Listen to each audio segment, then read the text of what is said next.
podemos analizar entonces la capacidad pues, que nosotros tenemos, digamos nuevamente, capacidad, confiabilidad y desempeño. Capacidad, es decir, si yo tengo 5 discos, cada uno de 1 tera, el sistema va a detectar solo 4 teras.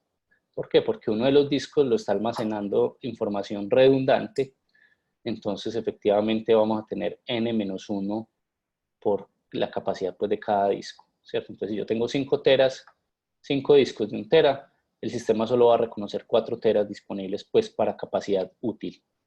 La confiabilidad, como los acabo de demostrar, solo tolera un solo fallo, ¿cierto? Si tenemos más de un fallo, ya no podemos recuperar los datos, el RAID 4 entonces tolera un solo fallo. Listo. A nivel de desempeño, pues ahí hay que hacer un análisis un poco más profundo. ¿Por qué? Por las siguientes razones, ¿cierto? Entonces, ¿qué pasa, por ejemplo, cuando tenemos el throughput, ¿cierto? La tasa de transferencia efectiva en estado estable. Entonces, ¿qué pasa si queremos hacer lecturas secuenciales? Cuando queremos hacer lecturas secuenciales, pues podemos utilizar los 4 discos que tenemos. Obviamente el disco de paridad para la lectura no nos va a servir para nada, entonces por eso tenemos n-1 por s. Si queremos hacer escrituras secuenciales, pues bien, podemos escribir, digamos, bloques secuenciales. Vamos a tener que escribir también el de paridad, pero ese no va a entrar, digamos, como en términos del paralelismo, entonces también vamos a tener n-1 por s.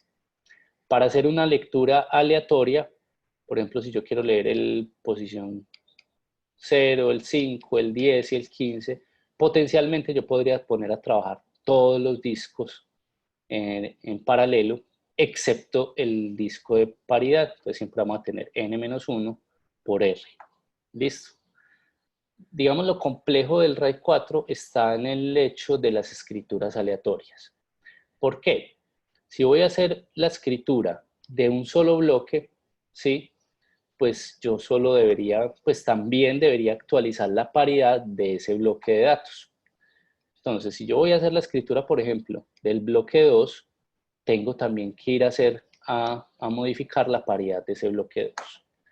Y entonces aquí entramos en algunos dilemas. Bueno, entonces, ¿cómo hago para leerla, digamos, para actualizar la paridad de ese bloque 2? ¿Sí? Entonces, existen varias formas de hacerlo.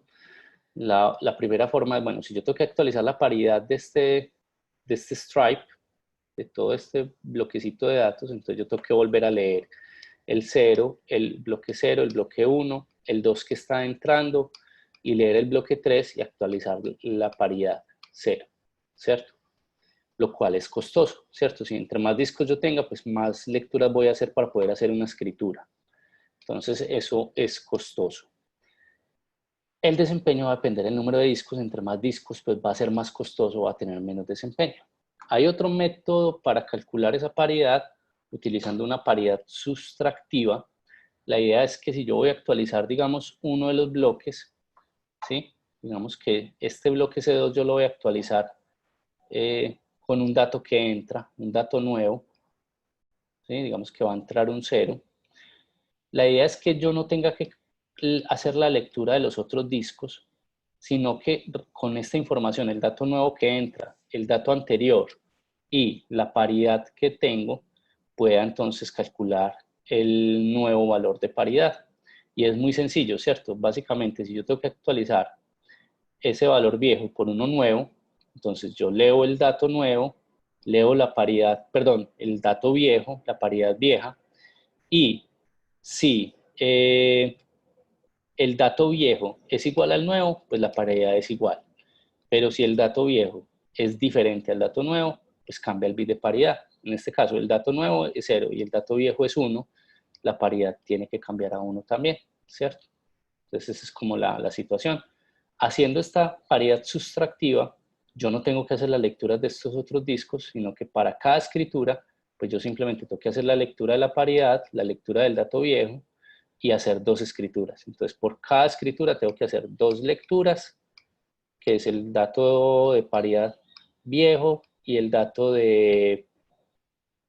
pues que va a ingresar viejo, perdón, el dato viejo, y 2 escrituras que va a ser la paridad nueva y el dato nuevo, ¿sí? Entonces, por cada escritura yo tengo que hacer 2 lecturas, 2 escrituras. Entonces, eso se convierte un poco complejo, a pesar de que estas 2 lecturas se pueden hacer en paralelo y estas 2 escrituras también se podrían hacer en paralelo. Listo. Entonces, eso significa que yo voy a obtener la mitad del desempeño, pues, en términos del sistema. Ahora, hay otro cuello de botella aquí en términos del desempeño y es respecto al disco de paridad. Ahora, supongo que, por ejemplo, lo que usted quiere actualizar es el valor 4 y el valor 13, ¿sí? Como usted sabe, tiene que actualizar en este disco 4 la paridad pues, de este stripe y en este disco 4 la paridad de este stripe. Si bien usted puede hacer, por ejemplo, las lecturas y escrituras de manera paralela en estos 2 valores, cuando va a actualizar la paridad, siempre tiene que hacerlo de manera secuencial. Entonces, porque solo tenemos un solo disco de paridad. Entonces, eso hace que el disco 4 impida el paralelismo inherente que pueden existir.